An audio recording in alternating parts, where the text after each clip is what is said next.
Hello there, welcome to the Lagos Transportation Agenda, your favorite transportation program on television.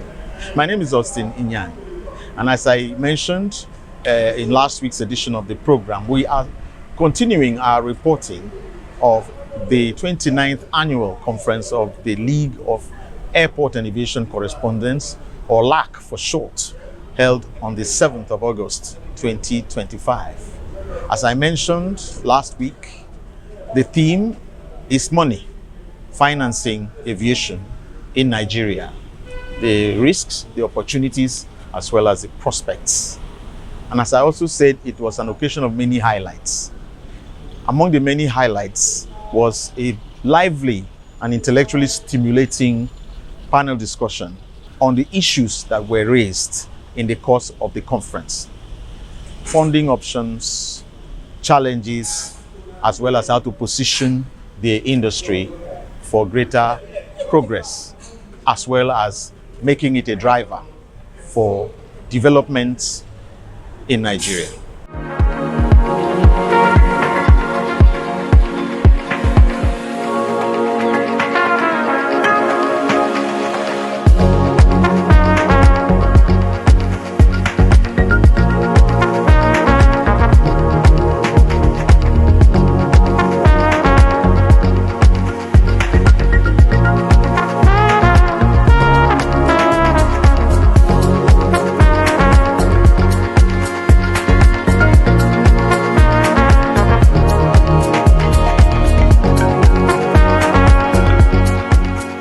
The panel discourse was moderated by Dr. Richard Aiswegbogun, and it had a stellar cast of panelists, among them the chairman CEO of Airpeace, Dr. Allen Onyema. Other panelists included Mr. Ayodele Samuel, the Director of Finance and Accounts in the Federal Airports Authority of Nigeria, who was representing the Managing Director and CEO of FAN, Mrs. Olubumi Kuku. Mr. Remi Jibodu, another panelist, is the Chief Operating Officer of the Murtala Mohammed Airport 2, or MM2. Mr. Chris Aligbe is the CEO of Belu Jane Consult, an airline services management firm. Also on the panel was Dr. Thomas Ogunbangbe, who is the MD CEO of Sita Energies Limited. Distinguished ladies and gentlemen, I'd like to stand on the existing protocol established earlier on this morning. So when we talk about airline financing, we want to look at the risk, and we're also going to be looking at the opportunities, including the prospects with it. But who can better tell us about the risk, the prospects, and the opportunities other than the operators themselves, those who operate in the air transport envelope? When we talk about air transport, it includes both the airline management and airport management. So, what the infrastructure and, of course, the software part of the business. So, my first question is this. Mr. Allen, our chairman, Airpeace Limited, can you please tell us what measures we can take to alleviate the situation of poor funding in our sector? When we talk about funding, this is a very capital-intensive industry. Whether you're operating like Sita or you're operating as running the administration of an airport, or you're involved in scheduled airline operations, it's a very capital-intensive industry. Unfortunately, in this part of the world, funding has become our albatross. It's not easy to come through or come by. Out there. That is why sometimes when people start comparing Nigerian airlines and the airlines of the first world, I call them the first world, it becomes very unfair to what we represent. I feel that the Nigerian airlines should be given their place of respect, because it's a selfless thing they're doing. It's discovered that aviation is addictive. You run down your other businesses to make sure your airline survives. we on our own must show some financial discipline. The government can step in through the central bank. The government can also has already stepped in through affording Nigerian airlines these opportunities that will change the game, that will boost their capacity so that those who want to go international can go international. Those who want to increase their capacity within the local sphere will also do that. Thank you. Thank you very much. Thank you so much, Mr. Chairman. Let's go on to the next one. And this is going to the MD of FAN, ably represented by Mr. Ayodele. Now, we're talking about modernization of our infrastructure. When we talk about aviation infrastructure, what really comes to mind is the airports. Of course, other infrastructures from the PNSP services, aviation navigation services, and infrastructures from NIMET, infrastructure from federal airports, and so on. Now, what has hindered the timely modernization and the expansion of this aviation infrastructure that are critical for sustainable growth of this industry from a farm perspective? Okay, so thank you very much for having me. I think for my side, what I see that has been hindering that is basically FX volatility, which you had mentioned earlier, in terms of naira depreciation, high operating costs for the airlines and the airport users as well. So there's so much that can be done, especially when you look at what the aviation master plan is compared to the airport master plan. Aviation master plan covers what you see, how it affects navigation systems, air navigation service providers, how it affects the meteorological functions within the sector, as well as even the airspace management as well. So there's quite a whole lot, but I think in the midst of all this complexity, I think we're in the right direction in terms of where we are at and where we're coming from. A lot has been alluded to the current government and the work that's been done so far in terms of providing the enabling platform for airlines to survive, because the majority of the airports are different. All the airports are government owned, and that's why government have looked at being to say, okay, we need to at least have a major gateway in the country. So the airport infrastructure is still updated currently, and that's why the government has taken the bull by the horn to start. But there are also opportunities for public-private partnerships that are also being considered. A lot is going on there, but in terms of regulatory environment and legal complexity of these issues, this is story for another day. But yes, quite a significant amount of infrastructure deficit in this part of the world, as well as the fact that there are opportunities, as I mentioned. Thank you. Thank you very much. Thank you so much. I love that word. We're in the right direction. And we agree with you. Under the current leadership, you are in the right direction. Now, let's write on a couple of things that Barrister Ima mentioned during his discussion. And I'm curious to ask my colleague, Remigi Bodu. Now, we've talked about forest volatility. How has this affected the industry, especially for you who have invested humongously on infrastructure in the sector? Okay, thank you for that question. So, it's a discussion that, in terms of FX, it's a discussion that I know it affected all industry, almost all industry in Nigeria. But in terms of aviation, because of the high capitalization, it's very, very heavy. So I can tell you that it has increased tremendously our cost, as an airport operator. And one thing that is also very interesting is the fact that, for some time now, we have a little bit of stability. And that stability has helped to be able to plan and project properly. But again, looking at it from the point of even investing, you understand, is a major risk that any investor will look at before he can put his money.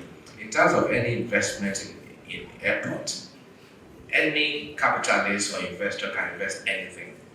But what is important is that what is the return on investment? And it's going to weigh on what are the risks. You've mentioned this as a big risk, which is the issue of volatility of the FX.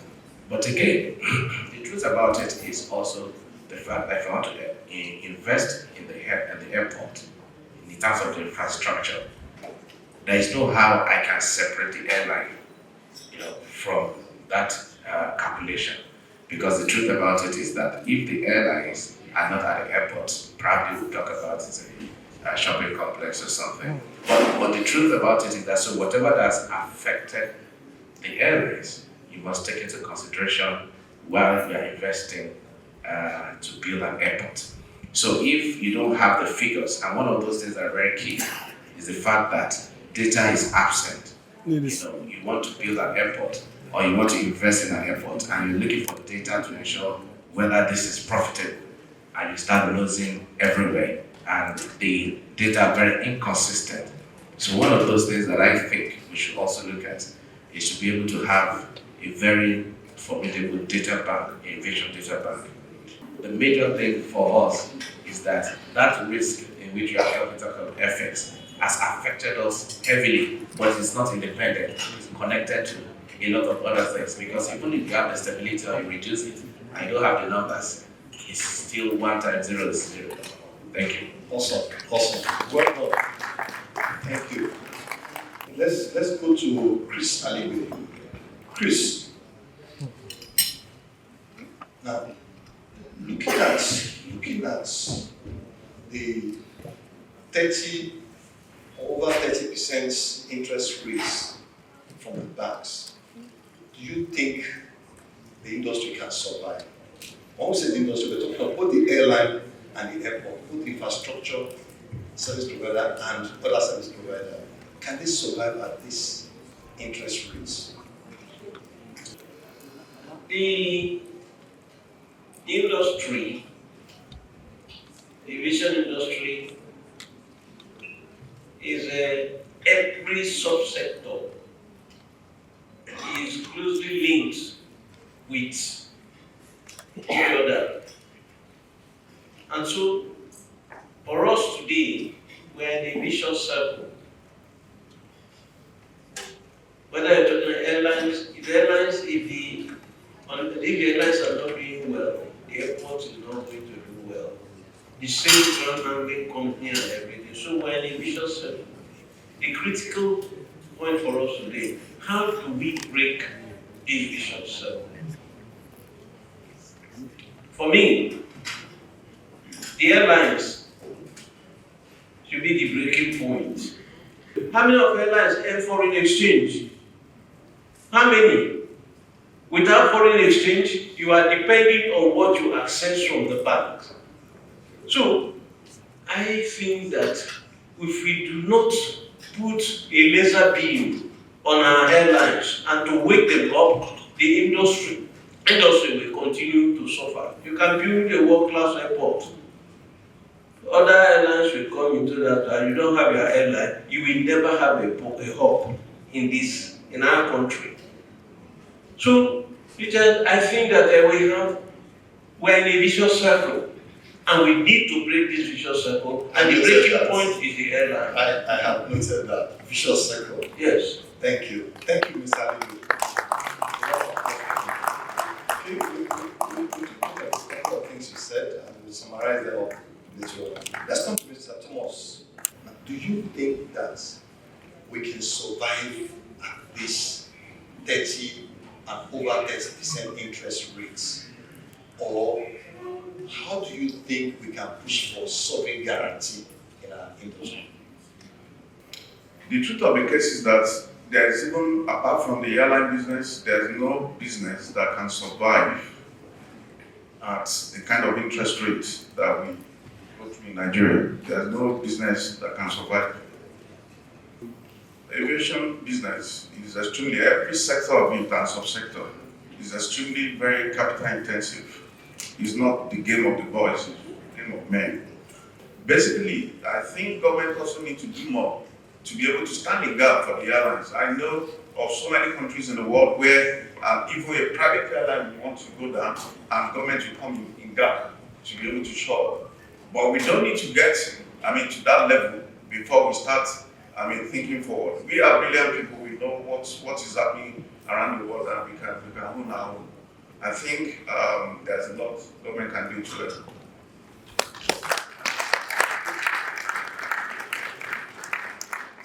Nigerian Airlines performance, financial performance, and delivering to their stakeholders. I'm sure you get my point. Can you sincerely say that Nigerian Airlines financial performance are delivering to their stakeholders? To the shareholding. When you talk about deliverables to the stakeholders, you have to look at the amount of investment and whatever you're getting back is it commensurate with the amount you've invested. If you invest $100 million in aviation, maybe at the end of the day you'll be expecting 3% profit or 5% profit. If you take $100 million to agriculture or even to importation, you may get up to 70% profit at the end of the day. So it's not as if you do not make profit at all, but what is the margin of this profit? Let us come and spend. And all this talk about the national flag carrier, it is a moribund idea all over the world. Government has no business doing business. It will fail like a pack of cards. Government has no business doing business. We can't continue to do this to ourselves. And people are listening and thinking that that is the truth. No. A piece is far bigger than, let me say it. If you don't like it, it's up to you. A piece is far bigger than some national carriers in Africa. Far bigger, 3 times bigger. 3 times bigger.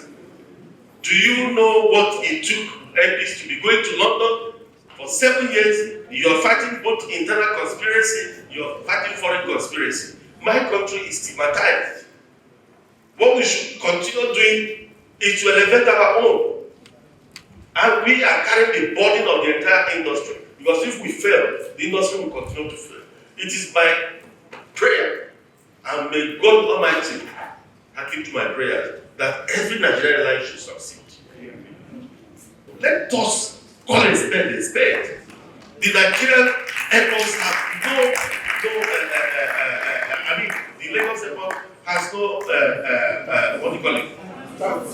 transfer facility. And that's what FAN is trying to. This present regime is doing a lot.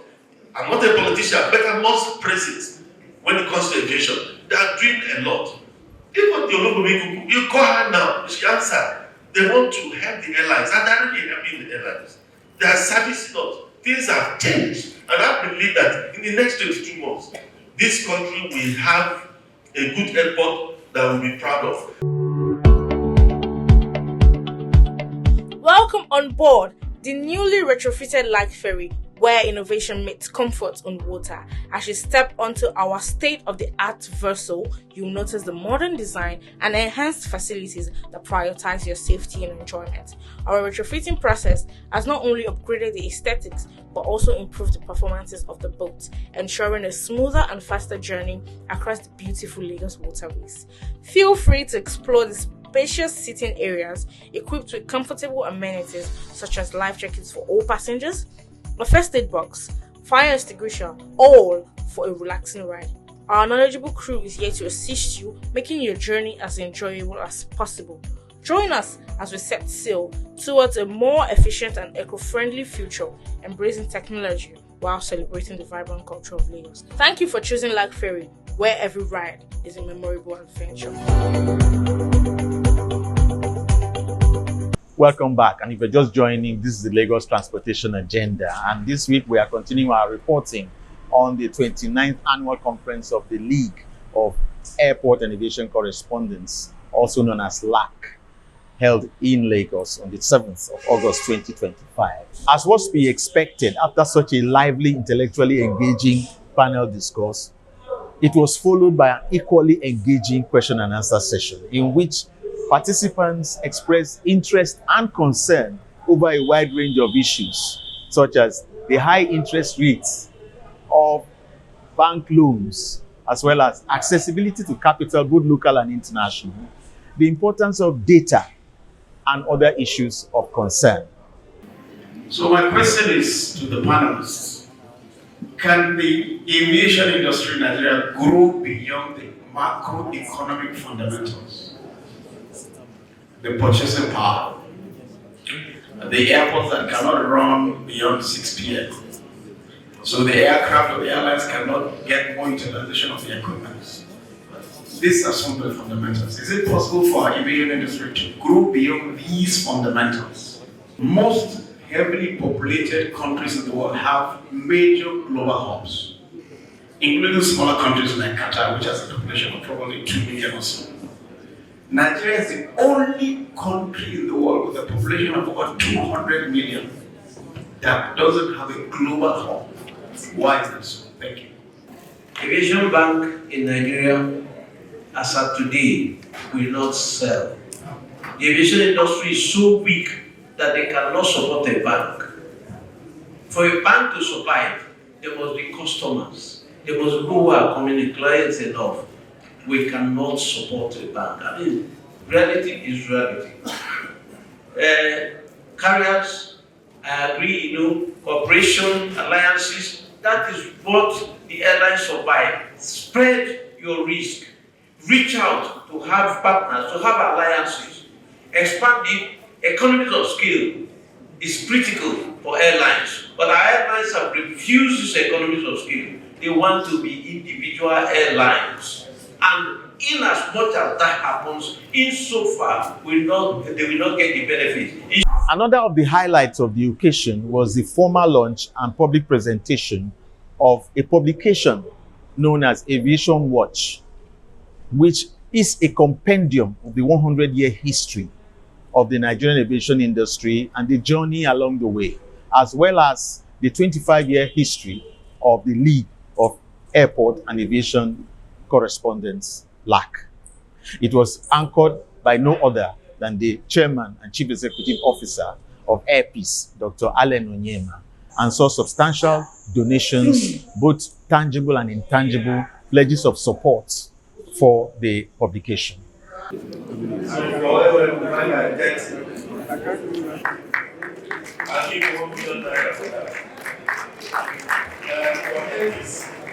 are going to launch it we're going to launch it to 5 million.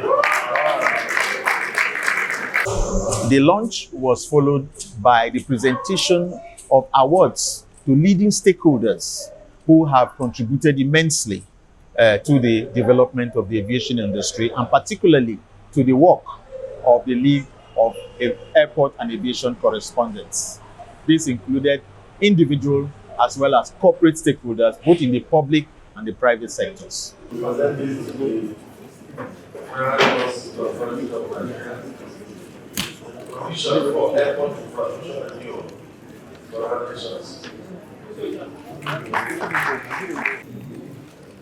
On behalf of LAAC, I hereby present this to the Governor of Kebbi State,